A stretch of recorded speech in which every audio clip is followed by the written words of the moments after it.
আসসালামু আলাইকুম সুপ্রিয় শিক্ষার্থী, সবাইকে শুভেচ্ছা ও অভিনন্দন এবং সাথে সাথে আন্তরিক সালাম। আসসালামু আলাইকুম। প্রিয় নবম শ্রেণীর শিক্ষার্থীবৃন্দ,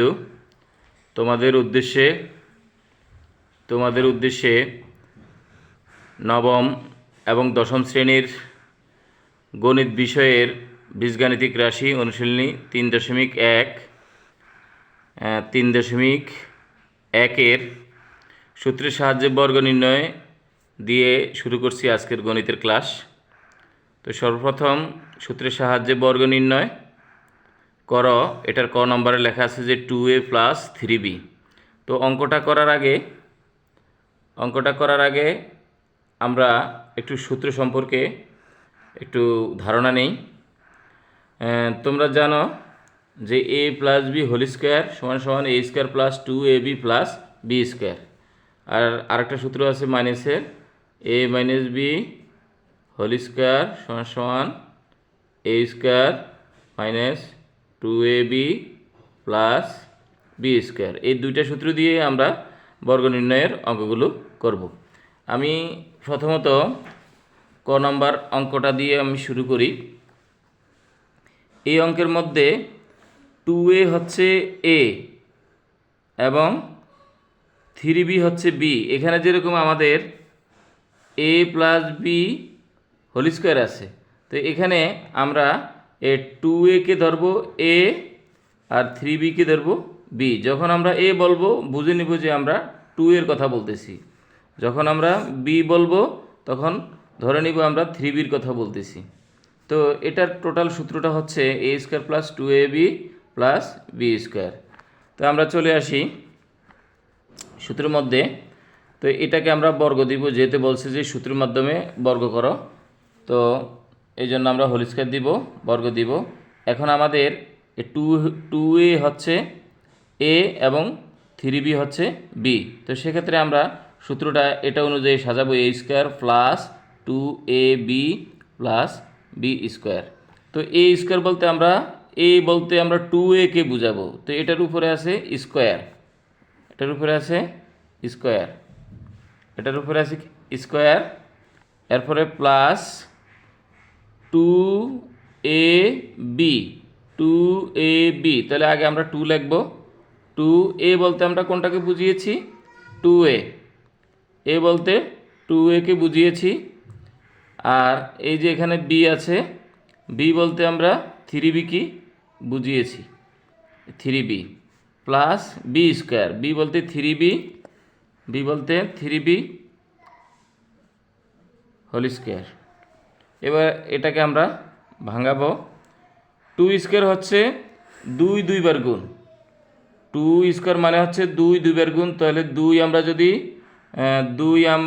যদি 2বার গুণ দিই, তাহলে 2 কে 2 দুগুণে 4। তার মানে হচ্ছে এখানে যে 2 স্কোয়ার 2 দুগুণে 4 এবং এর উপরেও কিন্তু স্কোয়ারটা আছে, তাহলে এর উপরে আমরা স্কোয়ারটা দিব 4a² প্লাস এখানে দেখো এখানে একটা সংখ্যা, এখানে একটা সংখ্যা, এখানে একটা সংখ্যা। আগে আমরা সংখ্যার গুণ দেই। 2 দুগুণে 4, 3 × 12, 3 × 12। এরপরে আর আছে কি ab। তো ab কে আমরা পাশাপাশি বসিয়ে দিব। পাশাপাশি বসিয়ে দেওয়া মানে হচ্ছে যে এটার মাঝখানে গুণ চিহ্ন আছে, যেহেতু এটাকে গুণ করা যায় না, তাহলে পাশাপাশি বসিয়ে দিব। আর এখানে হচ্ছে 3 স্কোয়ার। 3 স্কোয়ার হচ্ছে 3 দুইবার গুণ দিব আমি, 3 × 3। তাহলে 3 একে 3, 3 × 3 = 9, তাহলে 9। আর b এর উপরে আছে স্কোয়ার, 9b স্কোয়ার। এই হচ্ছে ক নম্বরের অ্যান্সার। তো আমরা দ্বিতীয় একটা অঙ্ক করব, যেটা মাইনাসের গ নম্বর অঙ্কটা। গ নম্বর হচ্ছে 4y - 5x। 4y - 5x। 4y কে আমরা a ধরবো, 5x কে b ধরবো। তাহলে 4y কে যদি আমরা a ধরি, 4y কে যদি আমরা a ধরি, তাহলে a - b square, a - b square. 4y কে আমরা a ধরবো, 5x কে আমরা b ধরবো। আচ্ছা, তাহলে আমরা যেহেতু সূত্রের সাহায্যে বর্গ নির্ণয় করতে বলছে, তাহলে আমরা বর্গ চিহ্ন দেই, স্কোয়ার দেই এবং এবার সূত্রের মাধ্যমে আমরা বর্গ নির্ণয় করি। তো সূত্র হচ্ছে a minus b whole square সমান সমান a square minus 2ab plus b square, a square minus 2ab plus b square. তাহলে a স্কোয়ার প্রথমে আমরা লিখবো, যেহেতু এখানে a স্কোয়ার আছে প্রথমে a স্কোয়ার লিখবো। তো a বলতে বোঝাবে আমরা 4y, a বলতে বোঝাবে 4y হোল স্কোয়ার, এই যে সূত্রের মাইনাস, এই মাইনাস 2, এই যে সূত্রের 2, এই যে এখানে মাইনাস সূত্রের 2, এই 2 লিখলাম 2 ইন্টু, এরপর এ বলতে আমরা বোঝাবো এটা 4y কে, তাহলে 4y লিখবো 4y, এবং এখানে 2ab, তো 2 লিখলাম, এটা হচ্ছে a। এবার বি বলতে আমরা 5x কে বুঝাই, 5x, বি বলতে 5x কে বুঝাই, 5x plus 2ab plus b square, b বলতে আমরা 5x কে বুঝাবো বি স্কোয়ার।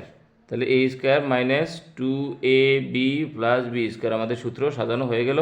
এবার আমরা এটাকে বর্গমূল বর্গ নির্ণয় করব। 4 স্কোয়ার মানে হচ্ছে 4 2বার গুণ, 4 4 16, লিখলাম আমি 16। এরপরে ওয়াইয়ের উপরে কি আছে, স্কোয়ার যেহেতু আছে ওয়াইয়ের উপরে, তাইলে আমরা ওয়াইয়ের উপরে স্কোয়ার দিব, মাইনাস 4 দ্বিগুণে কত 8, 8 আর 5-এ গুণ দিলে হবে 5 8 40, এরপরে হচ্ছে ওয়াই এক্স অথবা এক্স ওয়াই যেটাই লিখি না কেন, ওয়াই এক্স প্লাস 5 5 25, 5 2বার গুণ, 5 স্কোয়ার মানে হচ্ছে 5 2বার গুণ, তাহলে 25, এরপরে এক্সের উপরে স্কোয়ার এক্স স্কোয়ার। এই হচ্ছে আমাদের এই সূত্রের সাহায্যে বর্গ নির্ণয়। একটা হচ্ছে যে প্লাসের চিহ্ন দিয়ে, এটা হচ্ছে যে প্লাসের সূত্র দিয়ে, a প্লাস বি হোল স্কোয়ারের সূত্র দিয়ে, আর এটা হচ্ছে a মাইনাস বি হোল স্কোয়ারের সূত্র দিয়ে করা। তো এই দুইটা অঙ্ক তোমরা যদি বুঝে থাকো, তাহলে এই দুইটা অঙ্কের সাথে রিলেটেড বাকি অঙ্কগুলো তোমরা যেগুলো পারো সেগুলো করবা, এবং কোনো সমস্যা থাকলে কমেন্ট করবা, কমেন্টে তোমাদের সমস্যার কথা বলবা, এবং কোন কোন অধ্যায়ের অঙ্কর সমাধান তোমরা চাও সেই অনুযায়ী তোমরা কমেন্ট করবা, সেই অনুযায়ী আমি তোমাদেরকে এভাবে অনলাইনে তোমাদের গাণিতিক সমস্যার সমাধানগুলো করে দেব। ধন্যবাদ সবাইকে।